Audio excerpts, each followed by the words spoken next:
महात्मा बुद्ध द्वारा सैकड़ों वर्ष पहले दिए गए उपदेश आज भी प्रासंगिक है।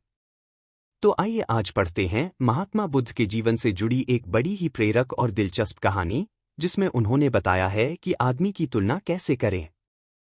एक बार एक आदमी महात्मा बुद्ध के पास पहुंचा। उसने पूछा, प्रभु, मुझे ये जीवन क्यों मिला? इतनी बड़ी दुनिया में मेरी क्या कीमत है? बुद्ध मुस्कुरा दिए और उस आदमी को एक चमकीला पत्थर देते हुए बोले कि जाओ, पहले इसका मूल्य पता करके आओ, लेकिन इसे बेचना मत, केवल मूल्य पता करना।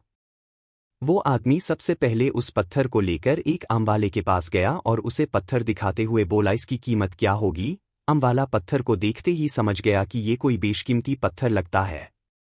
फिर भी वह बनावटी आवाज में बोला कि मैं इसके बदले में 10 आम दे सकता हूं।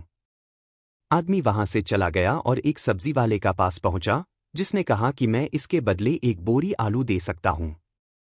अब उस आदमी को ये मालूम पड़ चुका था कि ये पत्थर वाकई में कीमती है, और फिर वो उसे लेकर एक हीरे के व्यापारी के पास पहुंचा।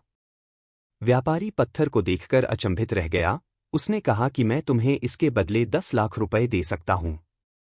आदमी महात्मा बुद्ध के पास जाने के लिए मुड़ा ही था कि व्यापारी ने आवाज लगाई कि मैं तुम्हें इसके बदले में 50 लाख रुपए देने को भी तैयार हूं। लेकिन आदमी नहीं रुका। व्यापारी ने गिड़गिड़ाते हुए फिर आवाज लगाई कि तुम मुझे बस वो हीरा दे दो, बदले में तुम जितना धन चाहो मैं देने के लिए तैयार हूं। आदमी नहीं माना और महात्मा बुद्ध के पास लौट गया और उन्हें पत्थर वापस करते हुए पूरा वृत्तांत कह सुनाया। बुद्ध मुस्कुराकर बोले, आम वाले ने इसका मोल 10 आम लगाया, सब्जी वाले ने एक बोरी आलू और हीरे के व्यापारी ने कहा कि ये अनमोल है। इस पत्थर के गुण जिसने जितने समझे उसने उतने मोल लगाए। ऐसा ही ये जीवन है। हर आदमी एक हीरे के समान है।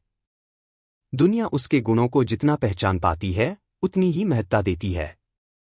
लेकिन आदमी और हीरे में फर्क ये है कि हीरे को कोई दूसरा तराशता है और आदमी को अपने आप को खुद ही तराशना पड़ता है।